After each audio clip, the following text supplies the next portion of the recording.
O enciclopédia dominou lá na defesa, passou pro mestre da folha seca, deu de bandeja para o canhota, que bem lançou para o tostão.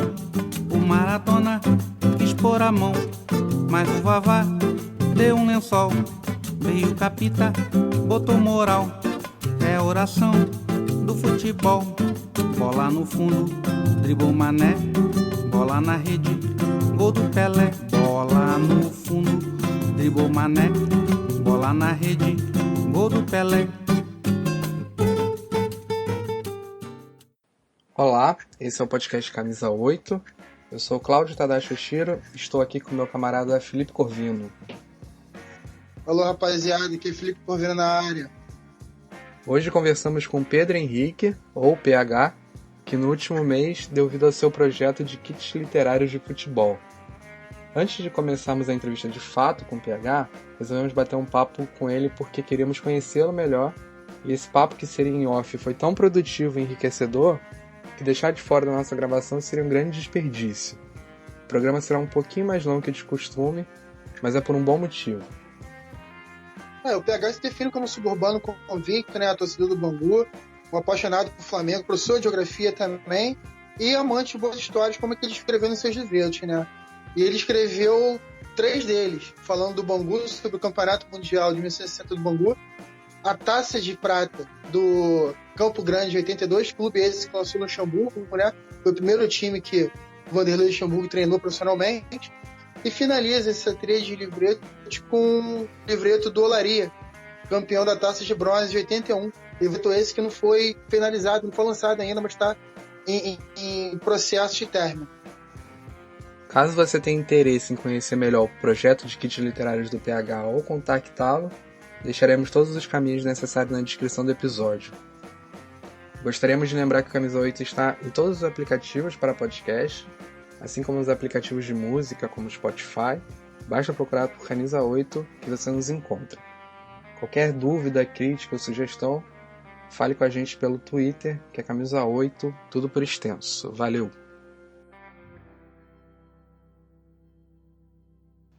Pedro, então, a gente já fez umas perguntas para você, até pra gente também se conhecer um pouquinho, né? Eu acho que a gente pode começar justamente por isso. Você prefere que a gente chame de Pedro Henrique, de Pedro, de PH? Como é que é? Assim, popularmente eu sou PH, né? Uhum. Mas pode ser Pedro, não tem problema não, ou PH, tanto faz. Tá. Vou de PH. Na rua o pessoal me chama de PH. Deixa eu te fazer uma pergunta. Ele fez um texto teu ali pro Viva La Resenha e tal, que é o blog que a gente mantém desde 2015, e ele falou que tu é flamenguista e banguense, né, cara? Só que, Isso. tô vendo que tu é de Marechal Hermes, aí eu já liguei direto na história do Olaria. Antes de ler o texto, eu tinha achado, caraca, será que esse maluco é torcedor do Olaria, né? Seria um achado.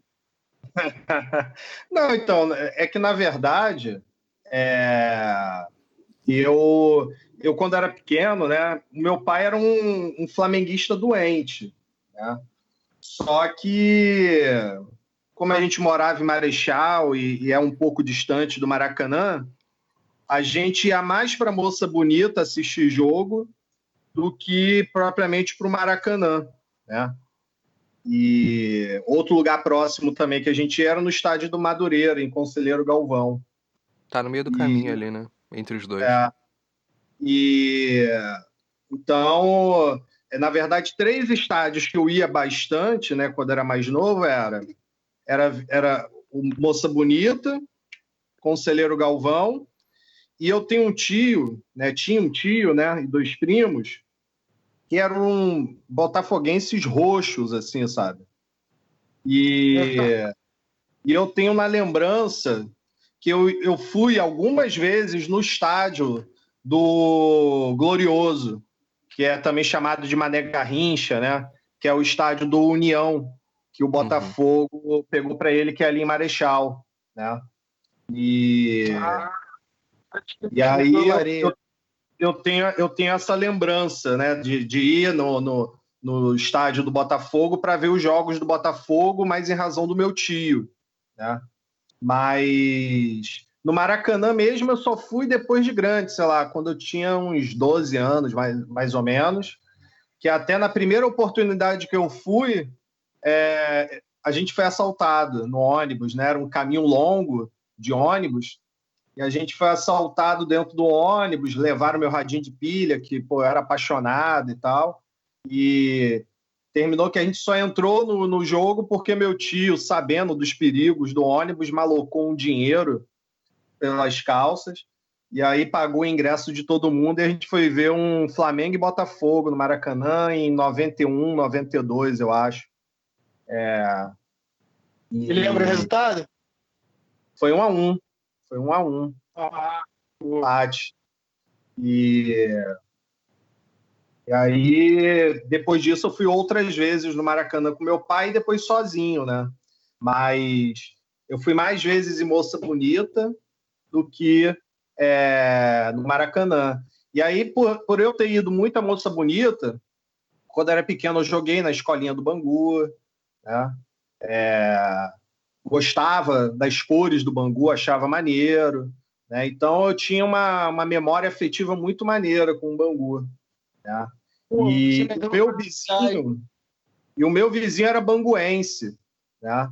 E eu tenho uma lembrança muito forte dele com as camisas do Bangu, e eu me amarrava naquelas camisas da CCS, um tempo depois da Carioca Esportes e tal.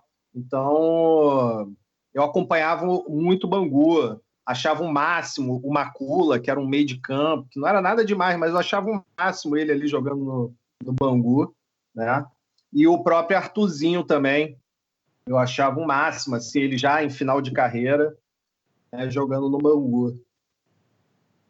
Que você falou que foi muito influenciado, né, a torcer pro Bangu, porque você frequentou o estádio, Moça Bonita e tal, você tinha um vizinho que era banguense, mas se não foi influenciado do seu time, era botafoguense, você é botafoguense, né? E Nada, foi muito tá esse jogo maluco. do Botafogo do que eu não sabia. Eu não escuto. Eu não escuto. É Felipe, né? O seu nome? Isso. Eu não tô te escutando direito agora.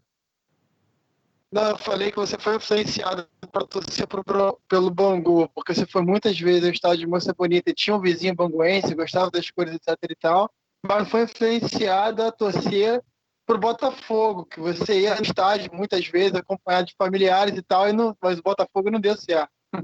Não. Era uma tristeza aquilo. Foi um período meio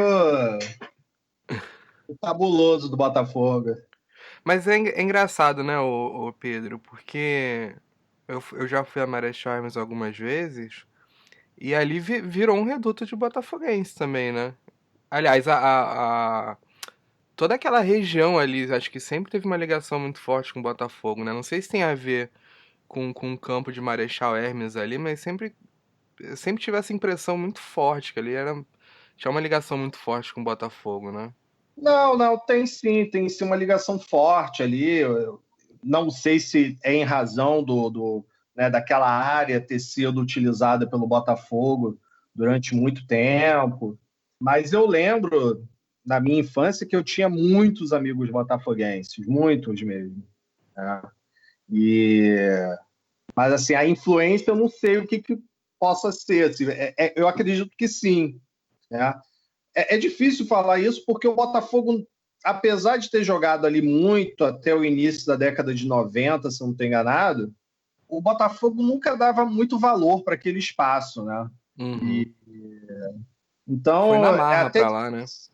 Hein? Foi na marra pra lá, né? Não tinha outra opção. Foi na marra. E de alguma forma, é,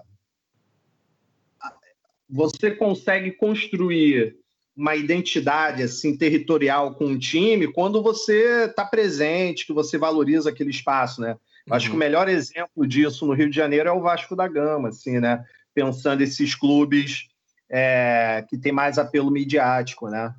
Mas eu lembro disso, muitos amigos meus botafoguenses, assim. Só que te falar, antes da gente começar a gravar, vieram que, pô, me surpreendi muito com a pegada narrativa que você se propôs a botar no livro, cara. Eu não tava esperando por isso, e para mim foi positivo, né?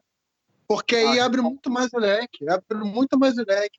Não é só de jogo, não é só de futebol. É sociedade, de tudo que está em torno daquilo. Sim. Porque assim, só para vocês entenderem também qual é o contexto, né? Eu só falei que eu sou professor, né? Mas assim, eu sou um agitador cultural aqui na região, né?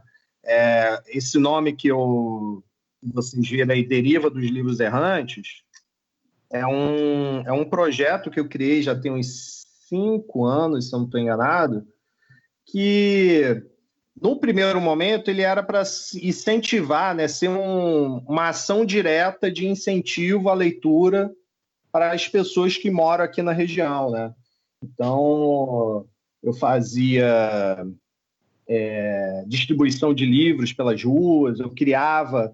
Aí naquela época do Pokémon Go, eu falei, pô, como é que eu poderia criar um Pokémon Go de livros? Assim, aí eu criei o mapa dos livros errantes, que as pessoas encontravam os livros através de um mapa web que eu criava e falava, durante esse final de semana vai ter livros distribuídos em vários cantos da região aqui, e aí quero que vocês encontrem. Aí as pessoas participavam, assim, cada uma, né, isoladamente, pegava o mapa e ia procurar os livros, né?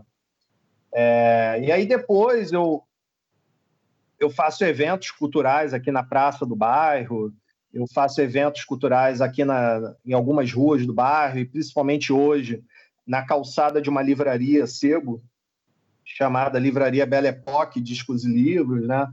E lá a gente faz uma série de eventos. E aí, lá nessa livraria que eu comecei a pensar em eventos mais ligados ao futebol.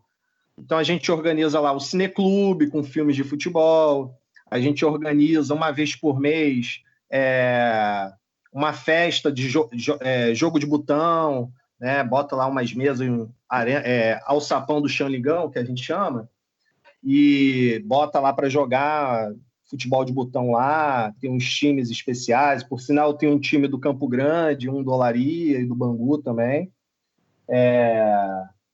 E a gente faz vários eventos, né? E aí, nisso, eu comecei a ficar mais provocado a querer escrever, né? Para também divulgar essas histórias. E aí foi aí que surgiu, dentro do projeto do Deriva, esse projeto de escrever sobre os clubes do Rio. E aí, junto com esse livreto que eu fiz, eu também fiz um kit, né, que é a placa decorativa, fiz um pôster. Aí eu vou lançando também as minhas habilidades de design, assim, que são uma droga, mas eu acho que fica bonito. Então eu faço assim, né, e deu certo, assim, eu acho que deu certo, a galera tem curtido. Na verdade, esse projeto dos livros, a minha ideia é que ele fosse lançado na Fli Portela, que é uma feira literária da Portela, né, na Escola de Samba da Portela, lá em Madureira. Só que aí, com o corona, o evento foi suspenso, os livros eu já tinha mandado fazer a reprodução, e aí eu tive que buscar uma estratégia, uma outra estratégia para deixar divulgando, né? E foi aí que eu criei um site lá no Google, organizei tudo e tal, e comecei a divulgar há 2 semanas atrás, né? Então tudo é muito recente, né? Tudo muito recente, não, tudo muito recente. Na verdade, esses textos, o do Campo Grande do Bangu, foram produzidos ano passado. Mas é isso, né? Eu tentando conciliar minha vida profissional com isso, para diagramar, para fazer a arte da capa, para fazer isso, para fazer aquilo, para fazer revisão, isso, aquilo, vai demorando um pouco, né? Uhum. Mas, por exemplo, os textos do Campo Grande do Bangu estão na rede, já estão na rede, entendeu? Se você bota lá o título, aparece lá, né? Eu botei naquele Medium, né? Naquele portal médio, e foi publicado também no Museu da Pelada, né? Então tá na rede. Mas como nos jogos do Bangu, principalmente quando eu vejo muito, né, aqueles coroas se interessando pela história, que não tem acesso à internet, não tem muita habilidade, eu falei, eu quero fazer impresso para dar na mão dessa galera, entendeu? Então, dessa forma, eu não tenho fins lucrativos, eu quero vender para poder produzir mais livretos e quando começar a ter jogos novamente eu distribuir, né, nos dias de jogo uma quantidade, né, para poder divulgar mesmo essas histórias e tal. Sim. Não, muito legal. Vamos falar sobre isso também. Deixa eu só te perguntar, é Belle Époque, discos e livros? Eu nunca ouvi falar. É uma livraria, né? É uma livraria que tem aqui no Meia. Ela é gerida por um camarada meu chamado Ivan, cara bem maneiro. Ele, antes da Belle Époque, ele tinha um projeto chamado Livreiro Errante, e foi aí que a gente se identificou, né? Porque a gente não se conhecia. Eu com o projeto Deriva dos Livros Errantes e ele com o Livreiro Errante. O Livreiro Errante, ele vendia livros num triciclo, né? Tem até um Globo Repórter sobre ele, assim. Então, é um cara bem legal, com uma história bem maneira, assim, bem interessante.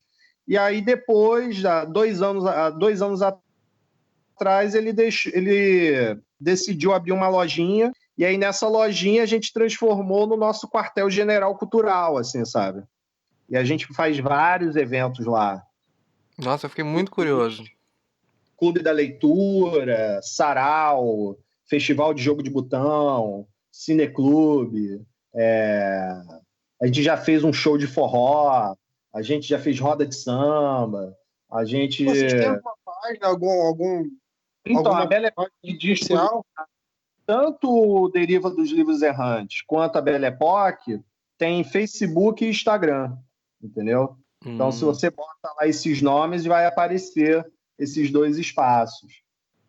Tô muito curioso. Bom, um dia, quando o planeta Terra permitir eu voltar pro Brasil, Então, tá aí um pode lugar pra aparecer eu. que vai ser bem maneiro. É um lugar muito acolhedor, assim, a gente tenta tornar aquele espaço lá muito acolhedor, né?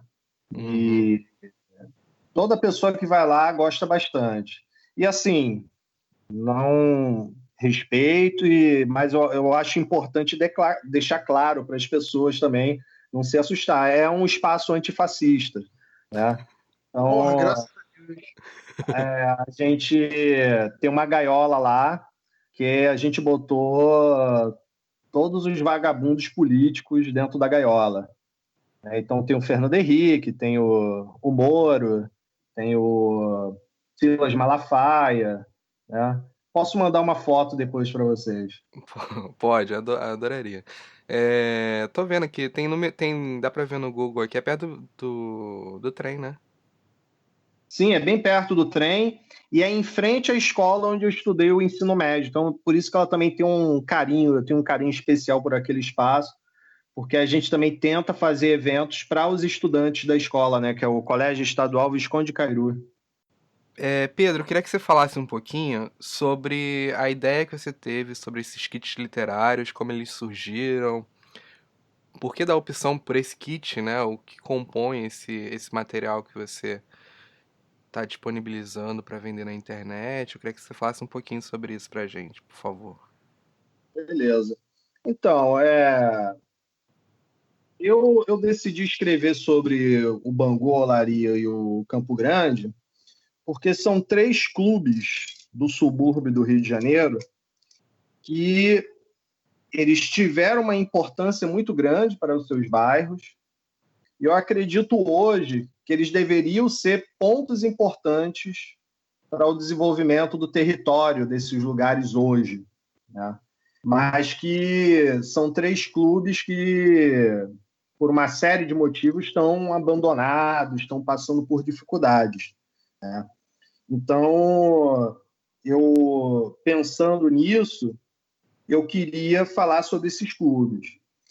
E depois, né, dentro desse movimento atual do futebol brasileiro, né, onde a referência ao futebol europeu, especialmente o inglês, isso daí me incomodava muito, né, porque a gente não pode ignorar o papel cultural, social, histórico, econômico que esses clubes de bairro tiveram desde a sua origem até os dias de hoje, né? A gente não pode ignorar um clube como um Bangu, né? Um clube proletário, criado dentro da fábrica, né? Um clube inclusivo na sua origem, com a presença de jogadores negros, um clube que tinha uma forte relação com o seu bairro, como um espaço cultural, um espaço social. Esses clubes eles não podem ficar esquecidos, né? E dentro dessa dinâmica também da expansão da cidade, são clubes onde os seus estádios sofrem ameaças constantes, né? Em razão da especulação imobiliária, né? Imagina a Zona Oeste hoje, a valorização que está tendo essa expansão para a Zona Oeste, uma incorporadora ter o espaço de Moça Bonita para construir, fazer um lançamento imobiliário, né? Certamente vai ser rentável, perto do trem, né? Num espaço super agradável. E então, em razão disso, pensando também as características do estádio Moça Bonita, do estádio do Campo Grande, do estádio da Rua Bariri, é muito importante a gente valorizar a ideia de alçapão nesse contexto de arenas de futebol para o espetáculo, né? E destacar também que o futebol ele não pode se restringir apenas ao espetáculo, né? O futebol envolve muitas coisas além do espetáculo, né?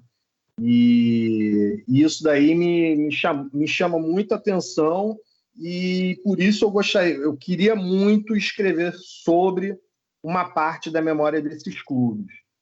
E aí, quando eu comecei a escrever, eu pensei, eu escrevi um texto, mas como é que eu posso contribuir um pouco mais para esses textos terem uma validade, para eu conseguir botar isso daí para circular? E aí eu pensei que toda a minha vida no subúrbio, eu valorizava muito aquela ideia do pôster dos times, eu valorizava essa coisa de você ter algum símbolo na parede, né, para te fazer lembrar, né, do time que você torce, do time que você gosta. E aí eu decidi fazer o pôster, né, com a escalação dos times que foram campeões, né, nesses 3 clubes, e decidi também fazer uma homenagem às torcidas desses clubes, fazendo a placa decorativa que é dia de jogo, onde eu cito o nome de torcidas de cada um desses clubes e do estádio deles, né? Então, se você entra lá no site, você vê, por exemplo, a placa do Bangu, onde ela fala: é dia de jogo, Banfiel, Bangoró, Castores e Moça Bonita. Maneiro. Posso garantir, né, que qualquer pessoa que for num jogo do Bangu vai se emocionar com a presença da Banfiel e da Bangoró, né, que tem aquela velha guarda, a galera que vai com a bandeirinha, com boné, com a camisa do Bangu, aquelas camisas antigas do Bangu, né? Ela vai se emocionar e se entusiasmar com a energia da Castores, da Guilherme, né? Uma torcida mais jovem, que passa o jogo todo cantando, gritando e torcendo pelo time. E toda vez que a gente vai no jogo do Bangu, lá em Moça Bonita, que a gente sai com uma vitória do Bangu, é extremamente prazeroso parar na praça, num bar daqueles da Praça Guilherme da Silveira, e falar sobre o time, né? Então, essa micro história, né, que envolve você ir num jogo do Bangu e ter contato com essas torcidas é muito saboroso, assim, é muito gostoso, é de um prazer assim incrível. Então eu decidi fazer, né, o livreto mais o pôster mais a placa, para, além das pessoas poderem ler, elas terem alguma coisa para ostentar o seu amor ao clube. Eu acho que nada melhor de você ter uma placa no seu quarto, colada, presa na parede, e você poder olhar e, ao mesmo tempo, relembrar de vários fatos, de várias experiências que você já teve com um time que você simpatiza, que você adora ou que você ama, né? Então, por isso que eu pensei em criar um kit literário futebolístico, né? Se o máximo também tem uma bola, mas aí já torna tudo muito mais complexo. Então, eu pensei nesse sentido, né? Eu peguei muito da minha história pessoal. Eu lembro que a casa do meu pai era cheia de placas do Flamengo, né? Tinha muitas placas do Flamengo para relembrar. Então, eu pensei que também isso daí seria uma forma de, de ser um dispositivo para provocar memórias, assim, né? Surgir memórias afetivas com relação ao time. Uhum. PH, a gente estava conversando aqui antes da gente começar a gravar, e você falou que você é um grande agitador cultural da região, do bairro onde você mora. E aí eu ia te jogar essa pergunta, mas eu tô vendo que as coisas se encontram, né? Porque o Kit tem muito dessa tua relação como agitador cultural e também de um laço afetivo aí com a sua infância, né? Sim. Mas existe alguma referência também? Você pegou alguma referência do campo, do futebol? Pessoas fazem um trabalho parecido com o seu vendendo kits de livros, tudo. Existe outros exemplos como esse pelo mundo, você sabe? Assim, cara, eu não sei, eu acredito que sim, né? A gente nunca tá sozinho no mundo fazendo coisas exclusivas, né? Sempre deve ter alguém fazendo algo parecido, né? Mas, de alguma forma, assim, eu acho que o kit, ele foi muito... O kit, ele surge provocado pelo entusiasmo que escrever sobre futebol me fez. A partir do momento que eu escrevi essas histórias, eu me envolvi tanto com essas histórias que eu falei, cara, eu não consigo botar um ponto final agora. Tipo, quando eu escrevi, botei lá o ponto final na história do Bangu, eu pensei assim, putz, cara, esse negócio aqui ficou muito maneiro. Não tem como eu me restringir à história do Bangu. Qual outro clube que eu poderia escrever? Aí comecei a pensar, pô, Campo Grande. Aí, quando eu botei o ponto final na história do Campo Grande, eu pensei, pô, qual outro clube que eu poderia me dedicar? Olaria. E aí, agora escrevendo Colaria, eu fiquei pensando, mas, pô, será que só escrever um texto e divulgar, compartilhar, socializar esse texto é suficiente para o que eu quero? E aí eu comecei a pensar em possibilidades. Aí, as primeiras possibilidades vamos fazer um adesivo, vamos fazer um boné. Só que são coisas de um custo muito grande. Assim, o adesivo não, mas fazer um boné é um custo muito grande, né? Então, como eu queria que as pessoas tivessem acesso a esses materiais e com dinheiro eu pudesse reinvestir esse dinheiro para produzir mais livretos, para nos dias de jogo distribuir para as pessoas, né? Eu pensei que fazer uma placa, fazer um adesivo, fazer um pôster seria algo viável economicamente, né? E seria algo que poderia despertar alguma afetividade por parte das pessoas que se interessariam por ele, né? E eu acho que, de alguma forma, eu estava certo, porque nessa uma semana que eu botei aí os kits, né? Eu comecei a anunciar, eu já vendi 20 exemplares, né? E e aí eu tento manter, né, alguma relação de conversa, né, de proximidade com essas pessoas por meio de e-mail ou WhatsApp, e todas elas falam, nossa, eu estou muito empolgado para receber a placa, né? Achei muito legal você falar das torcidas, né, citar as torcidas na placa. E aí eu achei maneiro. Eu falei, então vamos lá, cara. Eu acho que tô no caminho certo, né? É claro que aí uma coisa que eu não posso ignorar é que essa ideia da placa é dia de jogo, ela surge muito em razão daquelas camisas que tem, né? Os Eu não sei muito Beatles. bem qual a origem dessas camisas, mas, sei lá, samba, futebol, Maracanã, Uhum. que estão bem famosas aí, que eu vejo muita gente usando nas ruas. E aí eu pensei nessa ideia, falei, vou aplicar essa ideia para os clubes, desses clubes, e relacionando com as torcidas e o seu estádio, né? O seu alçapão. Você começou com Bangu, foi pro Campo Grande, depois Olaria. Sim. Você não falou se tem vontade de falar sobre mais algum, mas tem algum outro time em mente? Então, cara, é isso, né? Porque esses três times, eles não surgem à toa, no meu olhar, né? Nas minhas escolhas.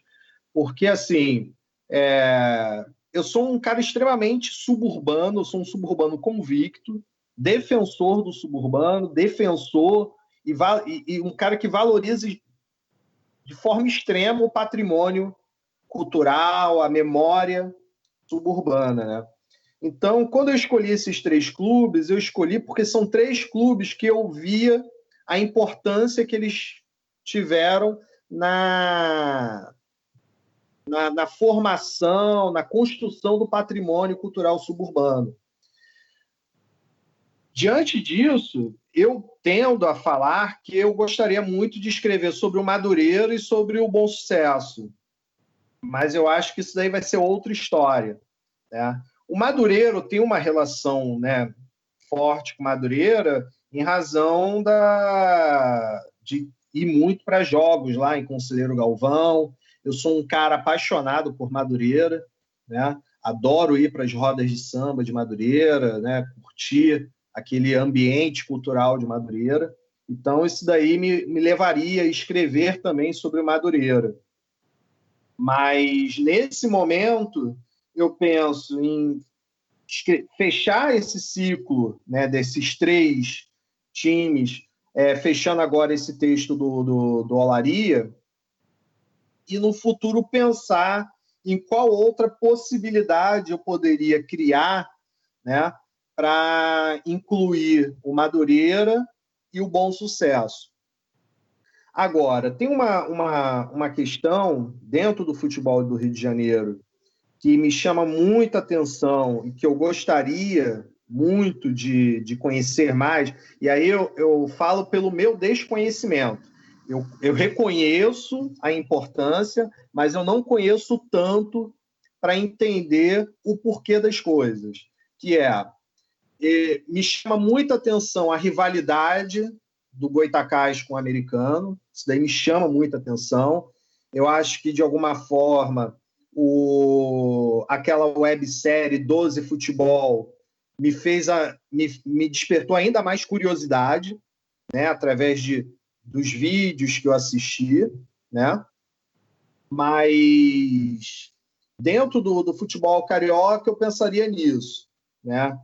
A possibilidade de escrever sobre o Madureira, né? A possibilidade de escrever sobre o Bom Sucesso e a possibilidade de escrever, de entender. Eu acho que escrever não, porque eu penso que para escrever sobre essa rivalidade Goitacás e americano, eu precisaria viver. E eu acho que vai ser bem difícil eu conseguir viver isso, entendeu? Mas esses temas, essas questões aí que me chamam muita atenção. Só pra gente fechar então essa parte dos kits, eu queria saber como é esse processo, a produção mesmo, né? Porque me parece algo muito artesanal também, né? É bem artesanal, cara, bem artesanal. Então, eu pesquiso, pesquiso, pesquiso, analiso as informações que eu encontro e escrevo. Quando eu fecho o texto, eu começo a pensar nas possibilidades. Então, num primeiro momento, esses livros, esses livretos, eles seriam mais artesanais do que eles estão sendo, né? Eu coloco para imprimir, né? Faço a impressão desse material e depois eu ia fazer uma encadernação artesanal, né?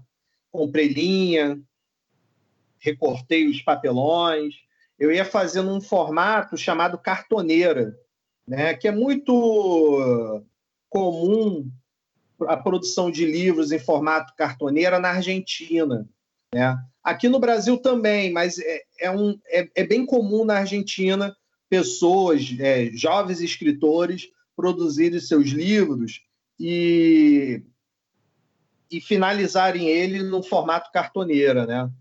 Só que nessa coisa do Covid, né, e da falta de tempo, eu não consegui, né, reunir material para a produção das cartoneiras, ter linha, ter agulha, ter todo o furador e tal. E aí, para também não ficar, né, eu consegui aproveitar o meu entusiasmo, eu falei, não, eu vou produzir as artes das capas, que, né, também não é nada complexa, e vou fazer a impressão, vou comprar papel colorido e depois eu vou grampeando, né? E com relação às placas e o pôster, hoje em dia a gente tem uma coisa maravilhosamente boa nas nossas vidas virtuais, que é o Canva, né? Ele me ajuda a produzir várias coisas, né? Com alguma facilidade, sem precisar ter grandes conhecimentos de Corel ou de outro software desses de produção de arte. E eu fui produzindo e eu fui pensando também nesses formatos. Aí eu vou perguntando para alguns amigos se eles acham maneiro, e conforme eles vão me dando ok, eu vou fechando e vou mandando fazer, né? Então, de alguma forma, é um artesanal, mas eu acho que é uma coisa bem mais independente, assim, né? Eu participo de toda a linha de produção, né? Da pesquisa lá no início até a finalização e produção do site, né, e tal. Uhum. É muito uma coisa do it yourself, né, também. Tem uma coisa, Sim. um pouquinho de um quê de fanzine ali, né? Sim, na verdade, eu comecei fazendo fanzine, né? Eu tenho algumas fanzines feitas dentro desse projeto, né? E só que aquelas fanzines de papel A4 dobrado em 4 partes, né? Em tamanho A6. Uhum. Eu tenho até uma fanzine muito legal, posso mandar para vocês, sobre Paulo Freire, sobre pedagogia da autonomia, que é bem interessante, fez algum sucesso na rede, né? Eu fiz junto com um camarada chamado Tavares, eu não posso falar o nome dele, ele é um cartunista, né? A gente não gosta muito de comentar o nome, né? Mas ele é um cartunista político, né? E aí a gente fez juntos uma fanzine sobre Paulo Freire. Ele é um cara bem interessante para se conhecer, daqui da região mesmo, do Meia. Ele ficou muito conhecido nas redes sociais pelos desenhos que ele fazia em ônibus, né? Na parte de trás dos bancos, né? E sempre com uma pegada de crítica social, crítica política, né? E aí ele me inspirou a fazer fanzines e, além de ter feito essas juntas, eu fiz outras sozinho, né? Eu tenho umas 5 ou 6 fanzines aí que eu produzi dentro do projeto Deriva dos Livros Errantes. E era sempre com esse objetivo de divulgar alguma ideia para as pessoas. Então, quando eu terminava de produzir as fanzines, eu ia para a estação de trem do Engenho de Dentro, do Meia, ou dentro dos ônibus, e eu ia distribuindo essas fanzines, né? As coisas não surgem do nada, na verdade, né? Lógico. É tudo uma construção, né? Que vai se sofisticando, que vai ganhando, vai se tornando mais diverso, né? Uhum. Você vai conhecendo e vai explorando melhor esse campo também, né? Sim, sim. Felipe, você quer falar algo sobre os kits ou você quer passar logo para falar um pouquinho do futebol? Eu queria falar um pouco sobre os kits, mas falando sobre futebol, porque eu fiquei curioso. de uma questão que ele levantou ali no início, que ele falou que quando ele fez os kits, né, ele botou a escalação dos times campeões. Aí eu fiquei curioso para saber quais eram os títulos que ele escolheu para botar a escalação, né? Porque o Bangu, bom, o Bangu é multicampeão, tem diversos títulos, etc e tal. E tanto tanto o Campo Grande quanto o Olaria tem, né, títulos específicos com maior importância. Eu fiquei curioso sobre isso e fiquei curioso sobre outra coisa também. Você se Sim, declarou um suburbano convicto, né? E sim. mais cedo na nossa pré-gravação estava comentando muito sobre algumas músicas de estádio e adaptações de sambas, adaptações de funk, adaptações de outras músicas populares e tal. E a gente acabou tocando num ponto de samba de enredo. Você tem alguma escola de samba? Você tem alguma ligação específica com alguma escola de samba que dê para fazer esse meio campo com futebol, alguma coisa do tipo? Então, cara, assim, vou responder primeiro essa última pergunta sua, porque aí depois eu deslancho na outra. Eu sou um cara, eu sou um suburbano convicto, suburbano que gosta da rua, que gosta da esquina, que gosta de roda de samba, que gosta de futebol, né? Que gosta muito do trem. Eu acho que essas características se tornam uma marca de todo suburbano. Mas eu tenho uma fajuntice, que é o quê?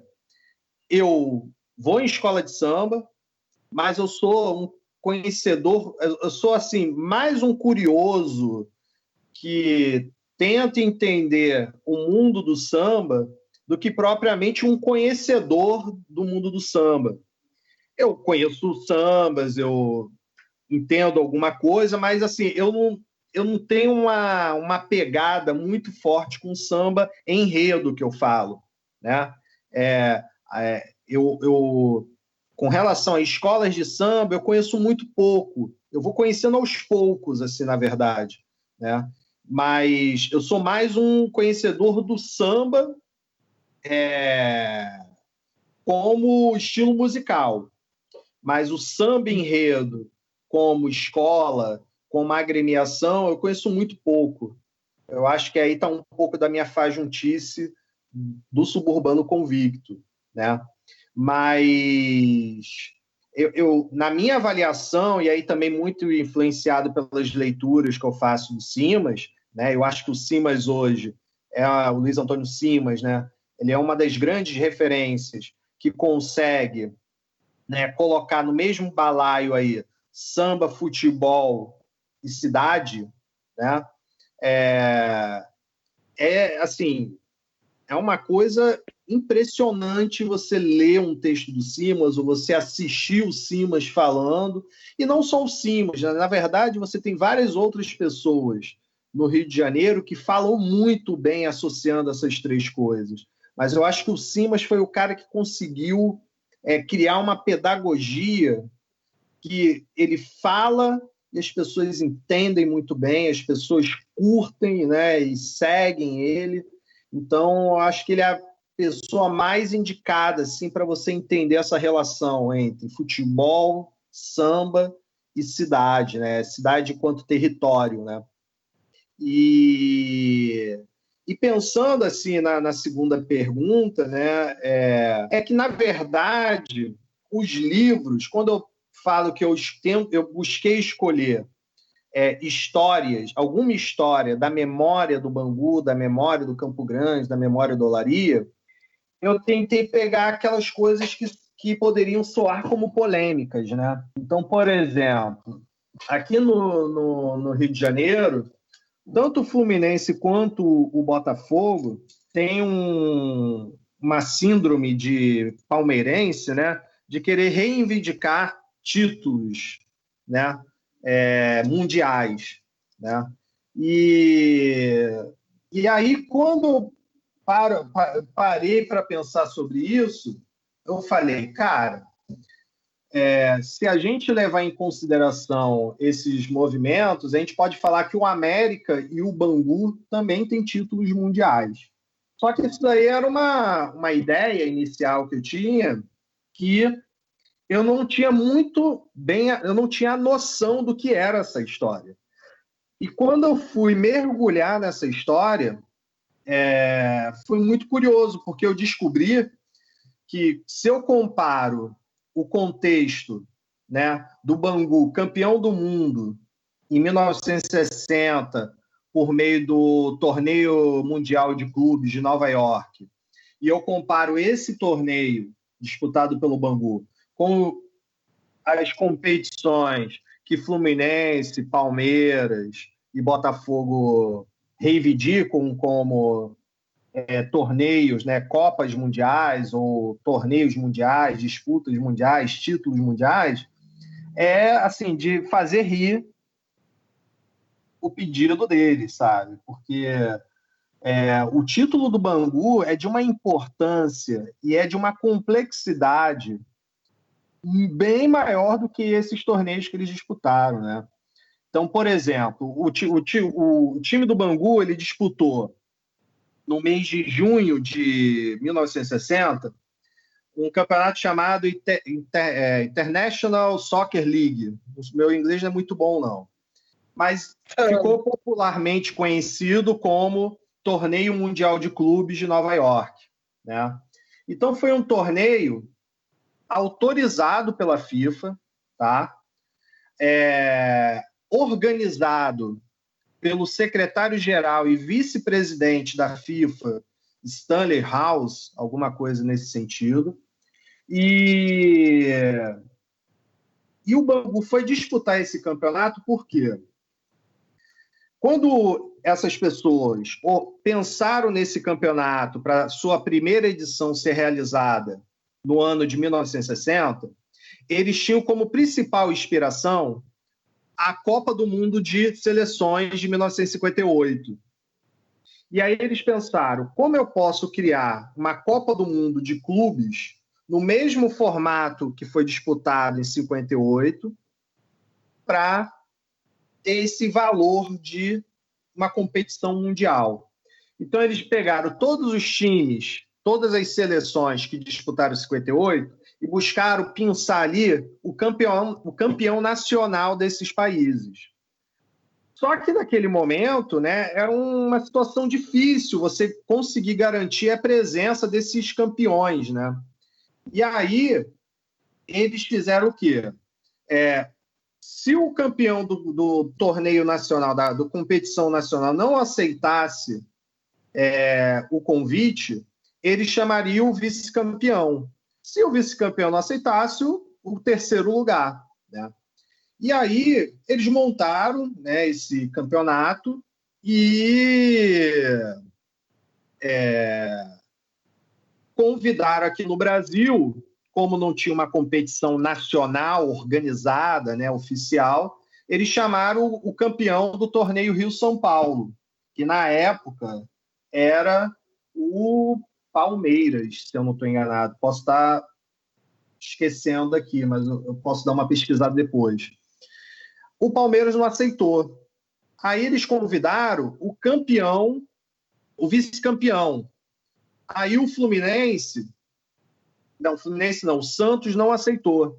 Porque o Santos já tinha tido um problema anterior, que ele tinha sido convidado para participar de competições internacionais e a federação local, né, a Federação Paulista, não permitiu, porque eles não permitiam que os clubes disputassem torneios paralelos, né? Eles não queriam que desprestigiasse as competições locais. Então, o Santos, naquela época, foi muito criticado, sofreu alguma punição da Federação Paulista, não aceitou esse convite para esse torneio mundial.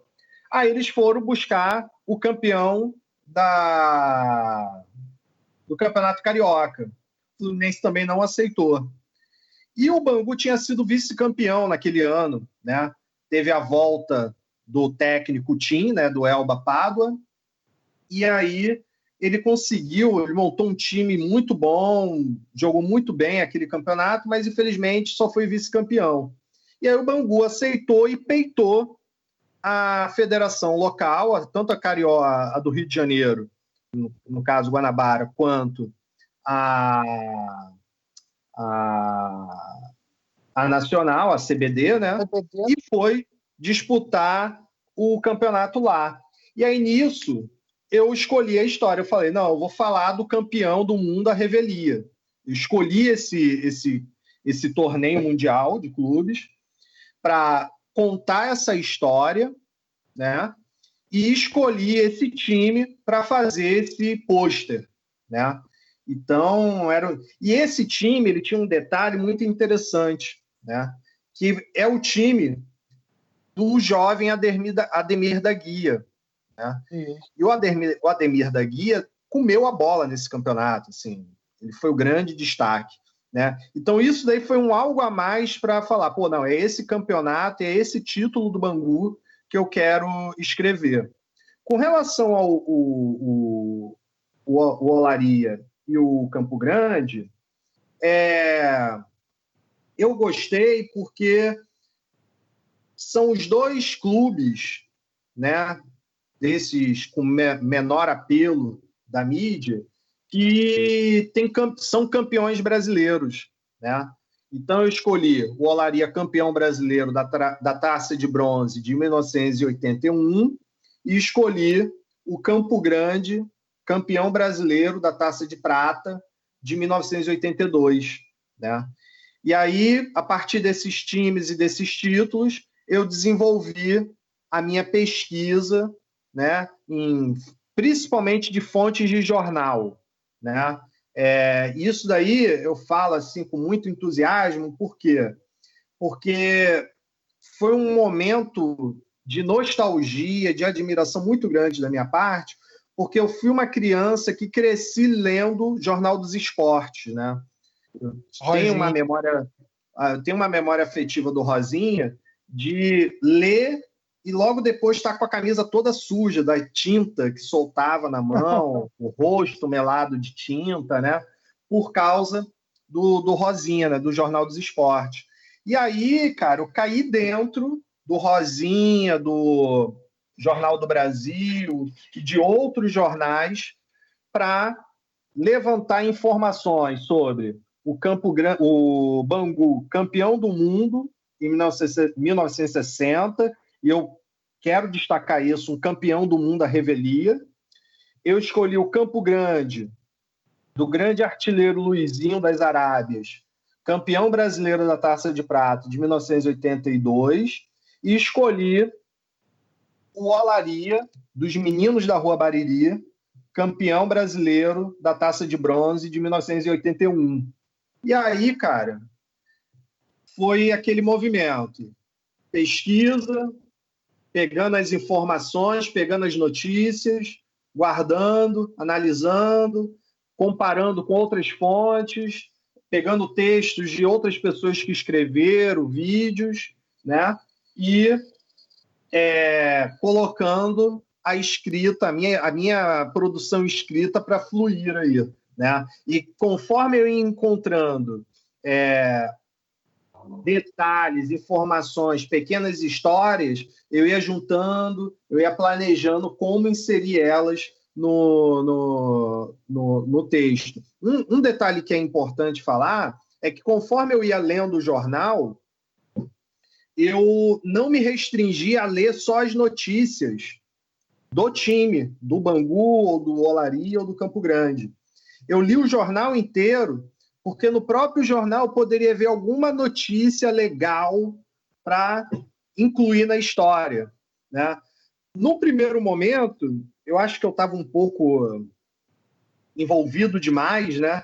Eu queria incluir no meio da história situações de, sei lá, assaltos a bancos que ganhavam algum destaque na mídia naquela época, ou então algum assassinato que mobilizou a mídia naquele momento, e outras histórias assim mais curiosas, né, que apareciam.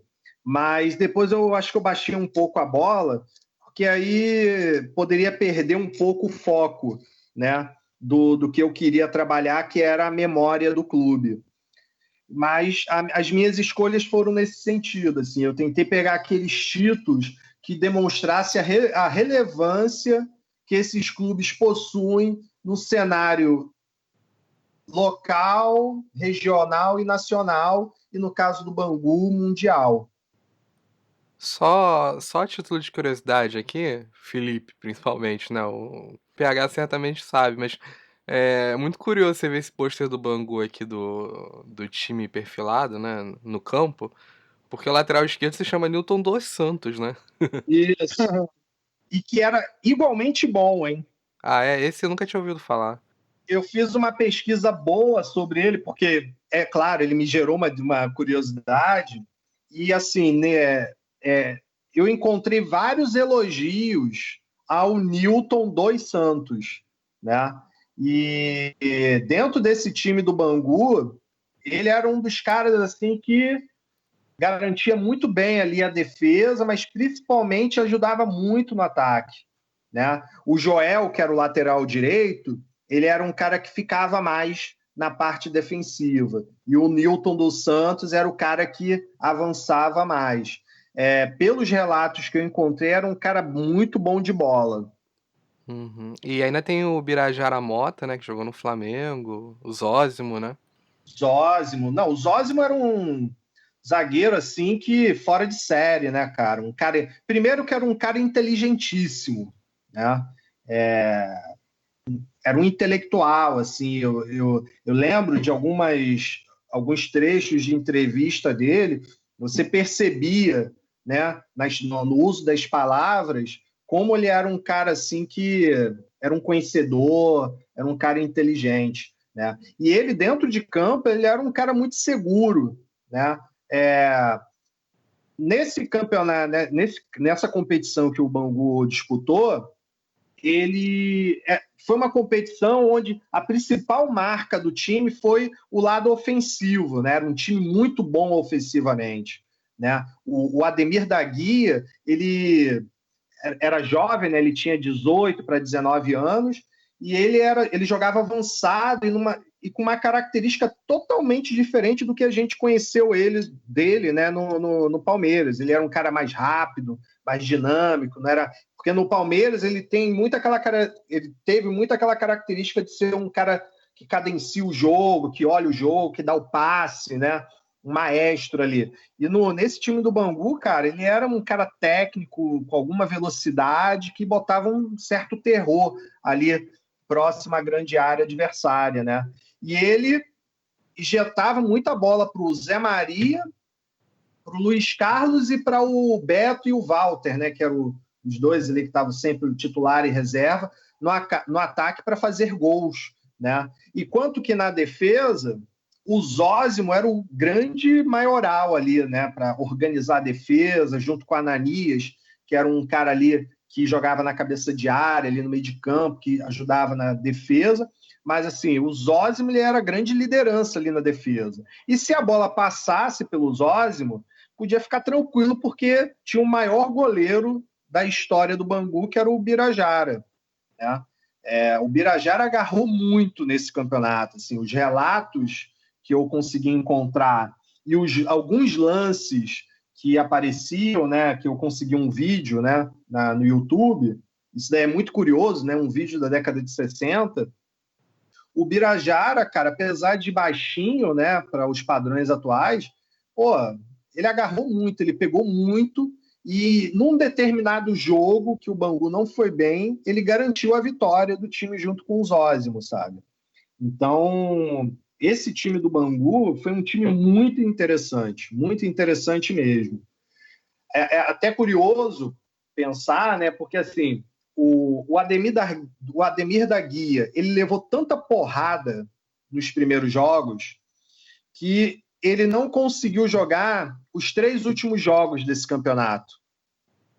E aí quem entrou no lugar dele foi um veterano chamado Décio Esteves, que é um jogador raçudo e técnico que tem uma história assim, muito bonita nos times suburbanos. Porque ele jogou no Bangu, no Campo Grande, no Olaria, sabe? E nesse campeonato ele assumiu ali, né? Ele foi substituir o Ademir e no restante do campeonato ele foi a principal liderança ali, foi o principal jogador nesse futebol ofensivo do time, né? E tem uma foto lindíssima dele que, infelizmente, eu não botei no livreto, eu só descobri depois, dele levantando a taça, que é uma foto muito bonita, assim, muito bonita mesmo. Mas era um time assim muito bom, assim, muito interessante, né? E muito para frente. A principal característica desses 3 times que eu escolhi eram times com um futebol muito ofensivo, sabe? Futebol para frente, futebol alegre, que era mais importante atacar do que defender, sabe? Então, parte da minha escolha também foi muito movimentada por isso, assim, porque cada vez mais, né, o que tem de mais bonito de um futebol é quando você vê um time para frente, né? A gente passou no futebol brasileiro um período muito trash das nossas vidas, vendo uns caras aí treinando esses times de futebol, como o Muricy Ramalho, como o Tite, Felipão, que ganhava campeonato com futebol pragmático, né? Com 1-0, com time jogando na defesa, né? Então, Pedro, o negócio que você falou aí os treinadores que você citou, todos os 3 gaúchos, né? De uma escola de futebol menos inventiva e muito mais física, né, cara? Eu sempre penso muito nisso. E você falou que escolher esses times por causa da ofensividade, por causa da impetuosidade deles em campo. E o Bangu, não à toa, foi treinado pelo Tim, que era reconhecidamente um estrategista nato, né? Sim, nato, cara. Assim, 3 técnicos que foi muito agradável ter lido sobre eles foi o Tim, o Jair Pereira, tá? Tim, Jair Pereira e o Décio Esteves. O Décio Esteves eu não consegui muita informação dele como técnico, porque ele teve uma curta carreira como técnico. Ele só treinou 2 times na vida dele, que foi o Carlos Renault, alguma coisa, que é um time de Santa Catarina, e o Campo Grande, entendeu? Que ele já foi campeão, né? Mas a história desses 3 me chamou muita atenção, como coisas que a gente fala hoje em dia de futebol, esses caras já estavam praticando no passado, sabe? E parece que é tudo uma novidade, né? Que é tudo novo, que o técnico brasileiro não sabe o que é futebol ofensivo, sabe? Pelo contrário, sabe. O problema é que a galera deixou para trás. Eu tenho essa impressão também, assim, é um papo que vira e mexe eu tenho com o Cláudio, né? Desde quando a gente começou a ter essa sanha por treinadores mais duros, mais rígidos, assim, vertiginosamente, nossa criatividade enquanto identidade de jogo, ela foi se perdendo. Aí tocou no ponto que, pô, eu não consegui não estimular, cara. Que me incomoda muito esse pragmatismo. A gente dá muito pouca liberdade para o jogador, ele ser criativo, ele ser ele, né? Fica controlando os corpos, como a gente estava falando antes. Você controla o corpo, você está domando ele esse mecanizado, não está liberando ele para ser o artista que ele tem potencial, né? Para ser quem ele é em potencial. Sim. Nossa, eu fico pensando hoje em dia, cara, né? Por exemplo, né, como flamenguista, eu vendo o Gerson jogando do jeito que ele está jogando no Flamengo hoje, eu fico pensando se o Jesus, por exemplo, né, tivesse na mão o Renato Augusto quando surgiu no Flamengo, ou então como o Ibson quando surgiu no Flamengo, né? Que eram 2 jogadores que tinham uma qualidade assim refinada para jogar ali como um segundo homem, como um primeiro homem de meio de campo, mas que foram sendo postos mais próximos do gol, porque os times queriam jogar com 2, 3, 4 volantes, sabe? Se você pega o Flamengo campeão da Copa do Brasil contra o Vasco em 2006, cara, era um time que eram 3 volantes com o Renato Augusto jogando ou como quarto homem de meio de campo ou como segundo aquele atacante ali ao lado do centroavante, sabe? Pô, Se você pega o Renato Augusto hoje, jovem, e bota ele para jogar ali como segundo homem de meio de campo, com visão de jogo ampliada, e só se utilizando da qualidade do passe que ele tem, pô, cara, esse cara ele seria muito maior e muito melhor do que ele é hoje, e do que ele foi ao longo da carreira, sabe? Então, isso daí me chama muita atenção, sabe? A gente passou um período muito uma necessidade de encher meio de campo com volante, com cabeça de área troncudo, sabe?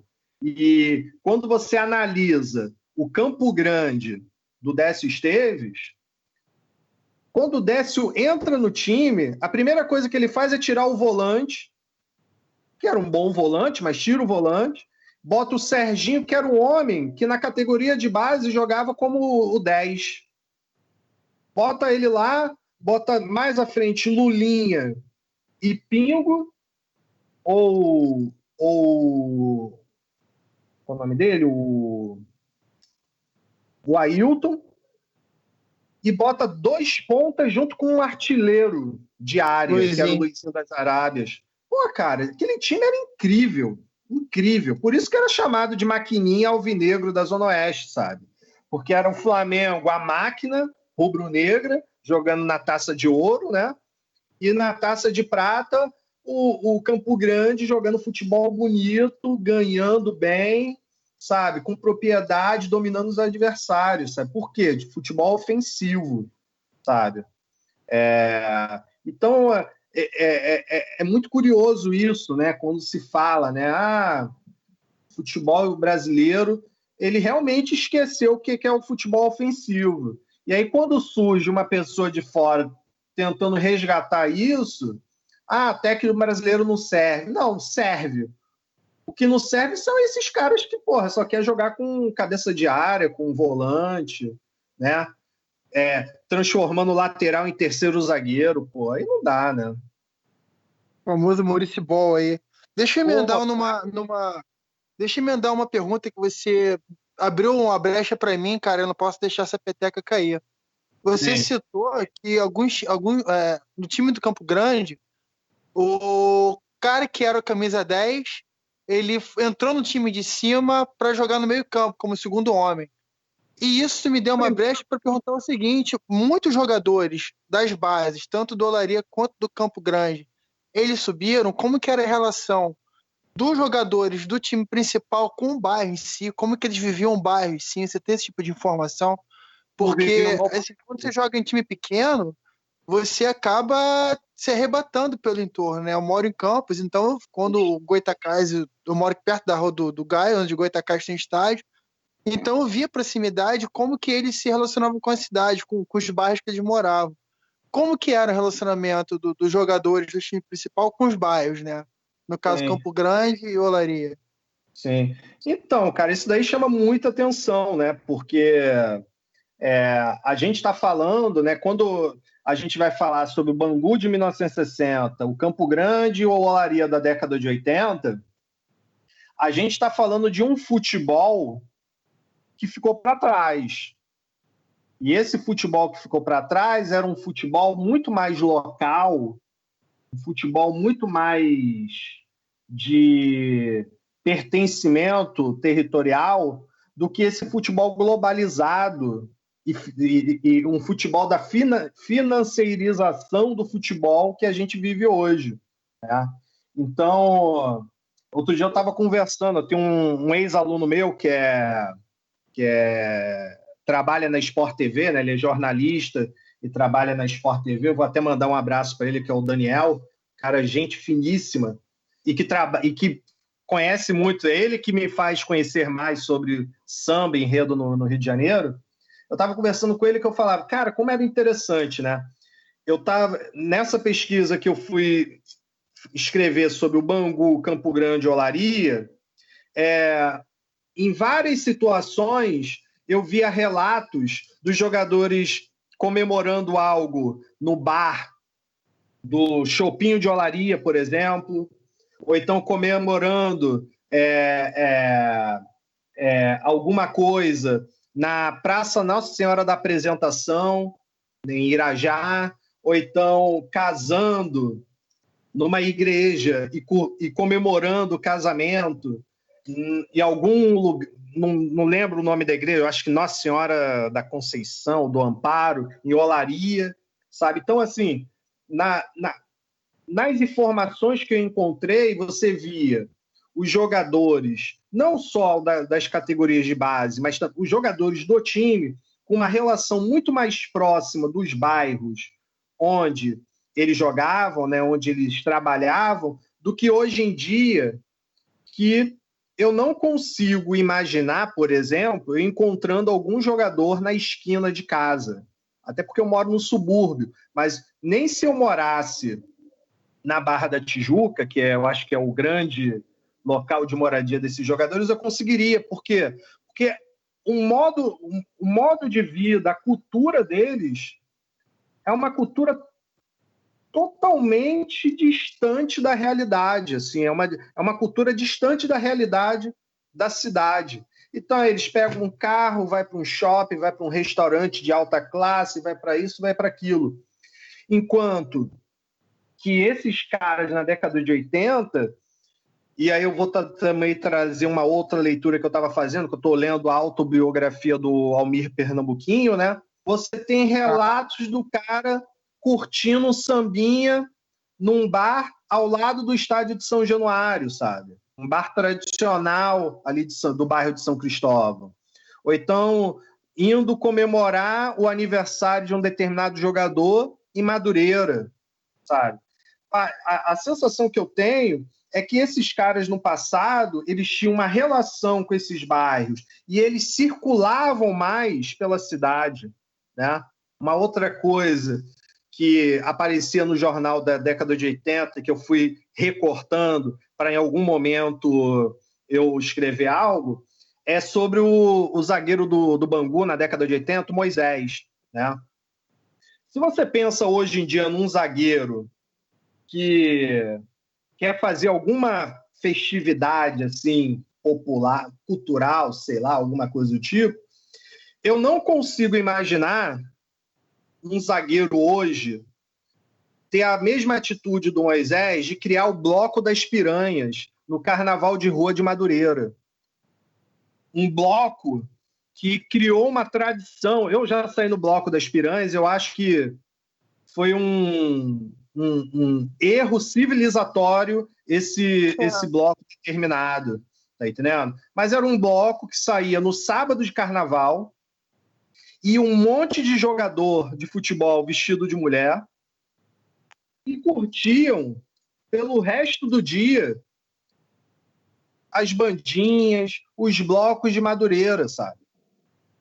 Eu não consigo imaginar jogadores profissionais hoje tendo a mesma atitude que teve o Moisés e outros jogadores de futebol famosos, Andrade, Joel Santana, quando jogava no Vasco, Roberto Dinamite, fazendo algo desse tipo, sabe?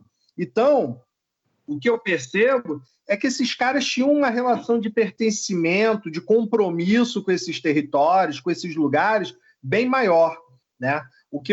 A sensação que eu tenho é que as coisas são muito flexíveis, líquidas, sabe? Solúveis na mão dessa galera. Então, eles parecem que estão o tempo todo querendo consumir os espaços. E, geralmente, são espaços simulacros, né?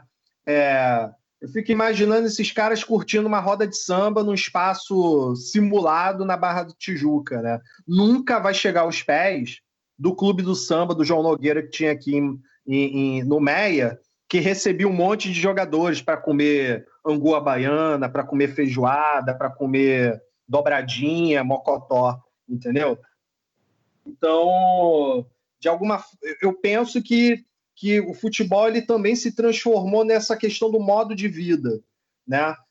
Hoje em dia, enquanto naquele momento era um modo de vida muito local, muito socializado, muito coletivizado, hoje em dia é tudo muito exclusivista, impessoal, pautado no consumo das coisas, sabe? Muito simulacro. PH, só me surgiu uma dúvida aqui enquanto você estava falando.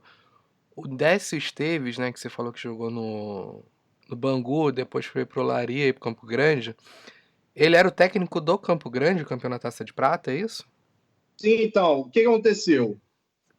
O Jair Pereira, ele pendurou as chuteiras em 78, né? Ele parou de jogar, só que logo quando ele parou de jogar, ele se tornou técnico. E aí, o primeiro clube mesmo que ele teve para ser técnico foi o Campo Grande, quando ele assumiu em 1981, né? E aí, quando ele assumiu, Campo Grande fez um campeonato carioca assim, muito bom, né? Ficou em sétimo, sexto lugar. A revelação do campeonato foi o Pingo, meia, atacante da categoria de base do Campo Grande. E aí, naquele campeonato, ele construiu um estilo de jogo muito interessante, né? E pautado nesse futebol ofensivo. No ano seguinte, ele, né, empolgado ali, ele era um cara muito... Ele era ou é, né? Eu nem sei se ele está vivo ainda, mas eu acho que está vivo, sim. Ele é um cara muito estudioso. Naquele momento, ele era um cara, assim, bastante distinto, assim, do que tinha ali naquele cenário de técnicos, né? Ele começa o ano, né, de 1982 falando pro vice-presidente, né, do Campo Grande, o Mituca, né? Ele fala, olha, eu quero ficar aqui, mas vai ter que ter umas contratações, porque é muito jovem nesse time e tal, e eu quero disputar título. E aí o Mituca cai dentro, né, para conseguir garantir isso. Só que fica uma relação meio desgastada, entendeu? E o Jair Pereira, ele fica no Campo Grande, mas ele ficava botando na mesa que tinha proposta do Paysandu, que tinha proposta do Goiás, que tinha proposta daquilo, e de alguma forma, ao longo do tempo, essa relação do Jair Pereira com a diretoria ficou um pouco desgastada. E aí, quando o Campo Grande, no seu momento mais difícil ali, que foi teve a primeira fase, a segunda, na terceira fase, quando o Campo Grande ele quase é desclassificado pelo Atlético Paranaense, né? O Atlético jogou bem mais do que ele e o Volta Redonda, que era o outro time, quase também ganhou do Campo Grande, né? O Jair Pereira decide romper o contrato com o Campo Grande e treinar o Paysandu, né? E a diretoria não faz jogo duro nenhum, né? Já estava percebendo que a relação do Jair Pereira com a diretoria e com os jogadores estava um pouco desgastada, apesar do time estar jogando bem, né? Mas o grande problema do Jair Pereira é que ele, no início do campeonato, tinha feito uma lista de dispensa com alguns jogadores que eram considerados com grande potencial na categoria de base do Campo Grande. E isso daí também foi um dos desgastes com o elenco, né?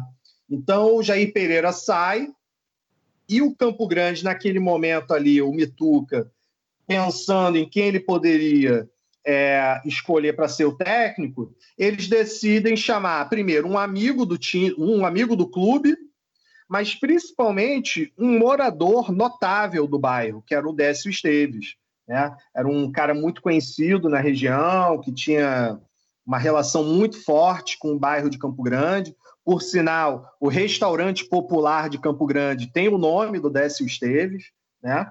E aí ele assume para ser o técnico.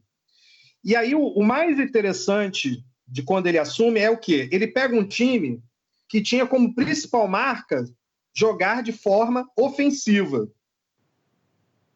E quando ele assume, ele coloca na cabeça que esse time tinha que ser mais ofensivo do que era. Então, no primeiro jogo, no primeiro jogo dele, que foi um jogo contra... Deixa eu lembrar aqui. O primeiro jogo dele foi contra o Goiás. O primeiro jogo dele contra o Goiás, né? Ele simplesmente queria escalar 2 atacantes artilheiros, que eram o Luizinho e o César, 2 pontas, 2 meios de campo ofensivo e mais um meio de campo ali. Não, era 2 meios de campo técnicos, 2 pontas e 2 atacantes, sem cabeça de área. Aí ele treina e tal, só que o César tem uma contusão, ele não consegue botar esse plano em ação. Então, ao invés de ele botar um substituto por um outro atacante, ele pega o Serginho, que era um cara mais um meio de campo mais ofensivo ali, camisa 10, e bota ele como um primeiro homem de meio de campo ali, com o Lulinha e o Ailton jogando mais à frente, alimentando o ataque, e 2 pontas muito velozes, jogando e levando a bola para o Luizinho fazer gol, entendeu?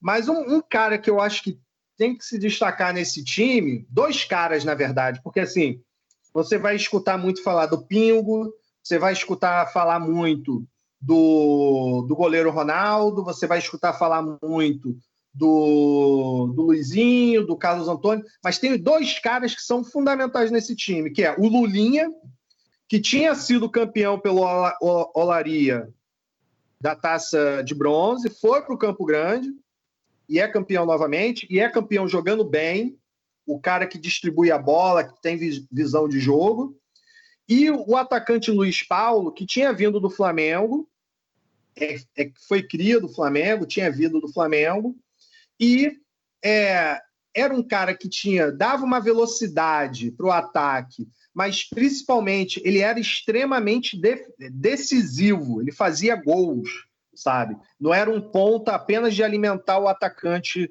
para fazer gols, ele fazia também muitos gols, ele era bastante decisivo. Então esse time do Campo Grande, na mão do Décio Esteves, é quase um 4-6 no ataque, sabe? Não tinha um meio de campo que tivesse um cara mais defensivo, era um meio de campo todo pro ataque, sabe? Então, o Décio, ele escalou um time muito audacioso, assim, sabe? Muito para frente, assim, sem muito medo, assim, um time muito destemido. E isso daí é importante falar, por quê? Porque o grande adversário do Campo Grande nesse campeonato foi o CSA, que tinha 2 jogadores. Além de ser um time extremamente bom, era um fenômeno esse time do CSA no Nordeste, na primeira metade dos anos 80, né? Participou de várias finais, era um time brilhante, só que era um time que tinha dificuldade de ser campeão, né? E nesse time tinham 2 jogadores fantásticos, que era o Romeu, atacante, e o Jacozinho, que ficou famoso por entrar naquele jogo de despedida ou de chegada do Zico, e ele era desse time, né? Então, o Campo Grande, ele foi muito audacioso, assim, ele foi muito destemido com o Décio Esteves, né?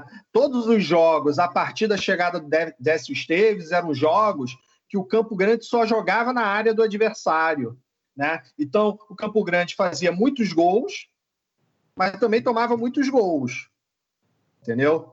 Mas era essa característica, e ele passou por cima, cara. Foi um rolo compressor, assim, sobre os adversários. Só para você ter ideia, quando o Décio Esteves entrou, né, ele teve um 0-0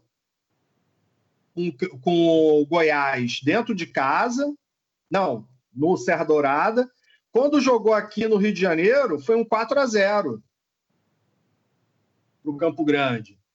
Ele foi para o Piauí jogar contra o River, ganhou de 3-2 lá. Um jogo bastante tumultuado, até que a torcida queria entrar em campo para dar porrada nos jogadores. mas quando jogou aqui no Rio de Janeiro, meteu um 4-0. Depois foi jogar em Uberaba, contra o time local, Uberaba, ganhou de 4-0 aqui e lá ganhou de 2-0. Então era um time, assim, muito, muito ofensivo, né? Muito ofensivo. E tem um 4-3 na final, né? Uma loucura lá em Maceió, então, né? aí, quando chega na final, você tem o primeiro jogo é aqui o primeiro jogo é lá em Maceió, né? Onde o CSA mete bronca, massacra o Campo Grande, mas é um jogo super disputado, onde o Campo Grande não deu mole para o CSA, entendeu? Só para você ter ideia, o primeiro tempo do Campo Grande com o CSA termina 2-0 pro Campo Grande. E aí o CSA vira depois, entendeu? E aqui dentro do Ítalo Del Cima foram 2 vitórias assim com os pés nas costas, sabe? Então, o Campo Grande ele tinha como principal marca isso mesmo, jogar para frente, cara. Jogar muito para frente. Esse jogo, essa final contra o CSA, o terceiro jogo foi um desempate, né? Sim, sim. Porque o primeiro jogo foi vitória do CSA, aí o segundo jogo, que foi aqui no Ítalo Del Cima, foi vitória do Campo Grande. E aí, em razão de ter tido, né, uma vitória para cada, eles marcaram um terceiro jogo para 2 ou 3 dias depois, né, que também foi em Ítalo Del Cima, né? E aí foi com uma nova vitória do Campo Grande. Uhum. Eu vou encerrar aqui falando desse título da Taça de Prata, né, do caso do Campo Grande. Sim. Infelizmente, Campo Grande acabou ficando escanteado ali também por muito tempo na segunda divisão, tudo, terceira já, né? Então a gente fala muito menos do Campo Grande do que do Olaria, embora a gente pudesse falar muito mais do Olaria também. Mas você falou que sua principal fonte ali de arquivo foi o Jornal dos Esportes. O Campo Grande ele foi tratado como uma zebra, porque eu lembro que essa Taça de Prata de 82, você tinha times até mais tradicionais do Rio, né? Acho que o América disputou, talvez o Americano também. O Então, Corinthians cara, e o Palmeiras participaram também, né? sim, é porque naquele momento ali os primeiros anos da década de 80, a CBF estava tentando organizar as competições nacionais do Brasil, né? Porque antes você tinha aqueles campeonatos cheios de times, né? De times de tudo quanto é parte do Brasil, superlotados, né? E você não tinha uma organização do campeonato por divisões, né? Então, nesses primeiros anos da década de 80, a CBF tentou, de alguma forma ali, criar essas divisões. Só que, mesmo assim, era com como é que eu falo? Umas fórmulas de disputa muito doidas, né? Então, por exemplo, nesse ano do Campo Grande, né, 82, você tinha a Taça de Ouro e a Taça de Prata. E aí,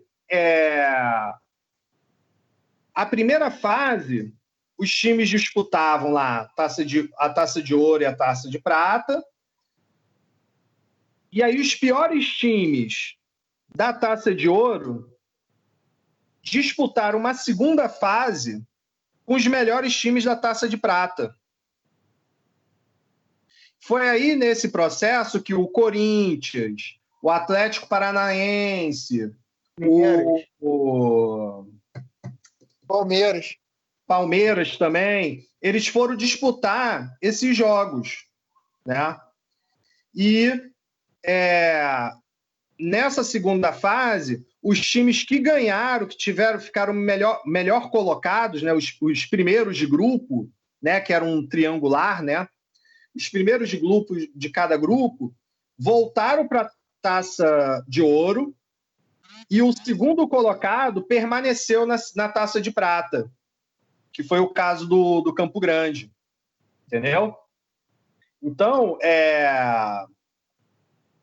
teve a presença desses times mais tradicionais. E teve também a presença daqueles times que a gente considera tradicional pelo que a gente vive hoje do futebol, né?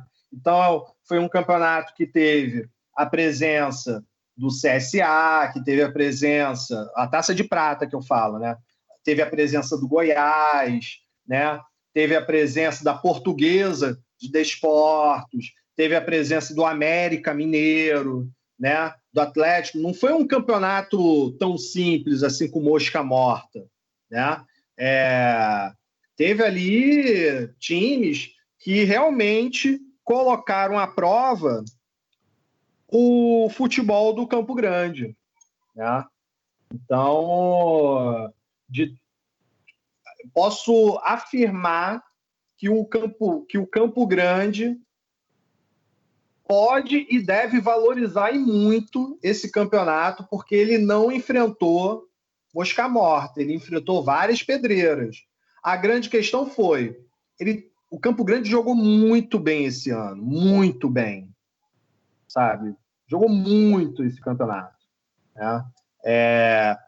Tanto com o Jair Pereira quanto com o Décio Esteves, o Campo Grande se destacou bastante, tanto jogando dentro do seu estádio quanto jogando fora, sabe? Então, nos poucos jogos que ele empatou, que se eu não estou enganado foram 3 empates e 2 derrotas, tirando a derrota para o CSA, né, que realmente ali o CSA demonstrou ser melhor, nos outros jogos, o empate e a derrota foi porque o time adversário estava metendo pau, o árbitro não estava apitando direito, sabe? Então, o Campo Grande mandou muito bem nesse campeonato. E uma das tristezas, na época, foi que o Campo Grande jogou muito esse campeonato, mas a torcida do Campo Grande não se fez presente no estádio. Então você tem os primeiros jogos do campo. O Ítalo Del Cima tem capacidade para 15, 18 mil pessoas. Tá? 18 mil pessoas, né? E os primeiros jogos do Campo Grande não conseguia ter mais do que 1.000 pessoas. Tinha 600, 700 pessoas. Isso daí entristecia muito o vice-presidente, o Hamilton Silva, que é o Mituca, porque ele tinha feito, cara, um esforço danado para montar o time, para incentivar, para pagar bicho com valores altos na época. Só para você ter ideia, cara, do poder desse Hamilton, antes de começar o campeonato, o Luizinho das Arábias estava sendo disputado pelo Castor de Andrade, que era dirigente do Bangu, e pelo Luizinho Drummond, que era dirigente do Bom Sucesso. Os dois queriam pegar o Luizinho das Arábias para ser o seu principal jogador do time. E assim, eu creio que vocês conheçam bem quem é o Castor de Andrade, mas os dois são famosos, né, contraventores, né, ligados ao jogo do bicho. Então, tinha dinheiro para investir, né? E o Hamilton conseguiu ganhar no papo e manter o Luizinho das Arábias no Campo Grande, sabe? Então, o cara investiu muita energia para montar um bom time, para incentivar, para pagar bons bichos, bons valores de bicho, né? E a torcida não se fez presente nos primeiros jogos. Só a partir da terceira fase, quando o Campo Grande jogou com o Goiás, é que a torcida começou a chegar junto e aí começou a ter mais de 1.000 pessoas. E no último jogo, teve o recorde de público do Ítalo Del Cima, que foi quase 18 mil pagantes, entendeu? E foi muito legal, né? Tem uma história legal, porque assim, o Campo Grande e o Bangu, todo mundo conhece como clássico rural, né? Por causa ali da Zona Oeste, onde ainda tem, e na época tinha mais, né? As áreas rurais do Rio de Janeiro. E aí, todo mundo considera que existia uma rivalidade entre esses dois clubes em razão da região onde eles estavam. E pelo contrário, na época da década de 80, década de 70, o Castor de Andrade tinha uma relação bem próxima com os dirigentes do Campo Grande, e na final contra o CSA em Ítalo Del Cimo, nos 2 jogos, o Castor de Andrade bancou a ida de um ônibus da torcida do Bangu, principalmente a Banluta, com bandinha, com tudo, para animar e fortalecer a torcida e transformar o Ítalo Del Cimo num alçapão para o Campo Grande jogar e ganhar do CSA, sabe? Então, tem umas pequenas histórias assim bastante curiosas e interessantes. Só para reforçar aqui, não sei se você respondeu, acho que não. A imprensa da época tratava como uma zebra o título do Campo Grande? Tá. Desculpa, foi mal. Então, cara, era isso. O Campo Grande, tanto o Campo Grande quanto o Bangu, quanto o Olaria, nos seus contextos, a imprensa carioca fazia muito pouco por esses times. Falava muito pouco, destacava poucas coisas. Conforme eles iam se desenvolvendo no campeonato, mostrando vitórias e futebol bem jogado, a imprensa começava a criar notícias, a fazer matérias, reportagens de uma capa inteira sobre esses times, só para vocês terem ideia. No caso do Bangu, é até engraçado. Por quê? Porque a imprensa, quando ele vai para os Estados Unidos, mete o pau no Bangu. Fala que é um absurdo o time abandonar o campeonato local e tal. E o Nelson Rodrigues era um dos mais críticos da época, né? E aí, conforme o Bangu vai ganhando, o Ademir da Guia vai se destacando e o Bangu vai derrubando grandes adversários europeus, como o Estrela Vermelha, como o Sport em Lisboa, como a Sampdoria, o Nelson Rodrigues, naquela coisa dele ufanista e tal, começa a querer valorizar, falar bem do Bangu. E aí, quando o Bangu ganha o campeonato, ele lança na coluna dele, lança um texto muito interessante. Eu posso ler para vocês aí? Manda brasa. Claro. Então, ele fala assim, ó: hoje, todo mundo atira confete sobre o campeão. Eu próprio, com a minha humana hipocrisia, estou rasgando seda. Mas quando ele embarcou no galeão, o que houve em toda a cidade foi um muxoxo universal e derrotista. Cada um de nós perguntava a si mesmo: quem é o Bangu? Não nos parecia que o quadro de Moça Bonita tivesse condições técnicas e mesmo psicológicas para tão áspera, tão dura jornada. Se fosse um torneio de pernas de pau, de cabeças de bagre, ninguém diria nada. Mas os adversários eram de uma enorme potência e o Bangu sempre foi considerado por nós um time medíocre, da cabeça aos sapatos. Eu falei nas ironias do futebol, essa equipe que nos parecia tão pouco dotada deu um show maravilhoso, fez uma jornada perfeita, irretocável. Amigos, examinem a relação dos adversários. Times da Itália, Áustria, Suécia, Escócia, Portugal. E no dia da primeira exibição e antes da partida, eu ouvi muita gente crocitar: o Bangu vai dar com burros na água. E, no entanto, ele foi varrendo, um por um, todos os adversários. Os Cobras do Brasil não estavam lá. Os Cobras eram os times Palmeiras, Fluminense, que se negaram aí. Então, nesse momento aqui, depois do título, o Nelson Rodrigues está super elogioso, mas antes estava metendo pau. Da mesma forma, o Campo Grande, quando começou o campeonato, pouco se falava, quase não tinha notícia, eram geralmente notas de pé de página falando sobre alguma contratação ou falando sobre algum detalhe mais superficial.